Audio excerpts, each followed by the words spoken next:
ಮುರಳಿ ಸರ್ಗಂತೂ ನಿಜವಾಗ್ಲೂ ನಾನು thank you ಹೇಳೋಕ್ಕೆ ಇಷ್ಟಪಡ್ತೀನಿ. ಏನಕ್ಕೆ ಅಂತ ಹೇಳಿದ್ರೆ, ನಾನು ಮನೆಗೆ ಹೋಗಿ ಕರೆದಿಲ್ಲ, ಅಣ್ಣ ಹಿಂಗಿದೆ ಅಂತ ಒಂದು ಫೋನ್ ಮಾಡಿದೆ, ದಯವಿಟ್ಟು ಬರಲೇಬೇಕು ಅಂತ.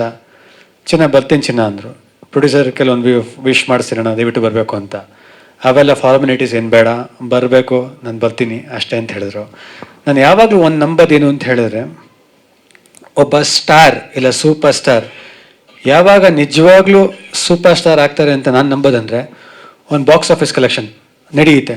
ಅದು ಬಿಟ್ಟು ಮೀರಿದಾಗ, ಅಣ್ಣ ನಾನು ಒಂದು ಸಿನಿಮಾ ಮಾಡಿದ್ದೀನಿ, ನನಗೆ ಒಬ್ರು ಗೆಸ್ಟ್ ಬಂದು ನನ್ನ ಸಿನಿಮಾ ಬಗ್ಗೆ ಮಾತಾಡಿದ್ರೆ ಒಂದು ಸ್ಟೇಜ್ ಸಿಗುತ್ತೆ, ಆಮೇಲೆ ಸಿನಿಮಾ ಏನು ಮಾತಾಡಿದೀವಿ ಅಂತ ಒಂದು ಕಂಟೆಂಟ್ ಬಗ್ಗೆ 4 ಜನಕ್ಕೆ ತಿಳ್ಕೊಳ್ಳೋಕ್ಕೆ ಒಂದು ಅವಕಾಶ ಸಿಗುತ್ತೆ. ಸೊ ಆ ಥರ ಟೈಮ್ ಸ್ಟಾರ್ ಬಂದಾಗ, ಒಬ್ಬ ಸಿನಿಮಾಗೆ ಸಪೋರ್ಟ್ ಮಾಡಿದಾಗ ಏನಾಗುತ್ತೆ ಅಂದರೆ ಸಖತ್ ಹೆಲ್ಪ್ ಆಗುತ್ತೆ. ಆಮೇಲೆ ನನ್ನಂಥ ಹೊಸ ಹುಡುಗರಿಗೆ ಒಂದು ಪ್ಲಾಟ್ಫಾರ್ಮ್ ಸಿಗುತ್ತೆ.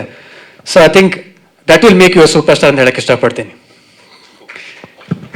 ಒಳ್ಳೇದಾಗ್ಲಪ್ಪ Shreyas, that is all I would say. ನಿಮ್ಮ ಡ್ಯಾಡಿ ಜೊತೆ ನನ್ನ 3ನೇ ಸಿನಿಮಾ ಯಶವಂತ್, ಕೊಬ್ಬರಿ ಮಂಜಣ್ಣ, ನಮ್ಮ ಮಂಜಣ್ಣನವ್ರ ಜೊತೆ 3ನೇ ಪಿಕ್ಚರ್ ಯಶವಂತ್ ಅಂತ. ಇವತ್ತಿಗೂ ಆ ಸಾಂಗ್ ಸೂಪರ್ ಡೂಪರ್ ಹಿಟ್. ಅದು ಇವತ್ತಿಗೂ ಆ ಸಾಂಗ್ ಇಷ್ಟಪಡ್ತಾರೆ. ಅವ್ರ ಮನಸ್ಸು ಚೆನ್ನಾಗಿದೆ. ಯೋರ್ ಅ ಗುಡ್ ಗೈ. ಒಂದು ಒಳ್ಳೆ ಕಾಂಬಿನೇಷನ್ನು, ಒಳ್ಳೆ ಡೈರೆಕ್ಟರ್ ಸರ್ ಜೊತೆ ಒಳ್ಳೆ ಕೆಲಸ ಮಾಡಿದ್ದೀರಾ. And nice good pair. And I think the songs are great. ಎಲ್ಲ ಚೆನ್ನಾಗಿರುತ್ತೆ, ಒಳ್ಳೇದಾಗುತ್ತೆ. ಪಾಸಿಟಿವ್ ಆಗಿರು ಚಿನ್ನ, ಒಳ್ಳೇದಾಗ್ಲಿ.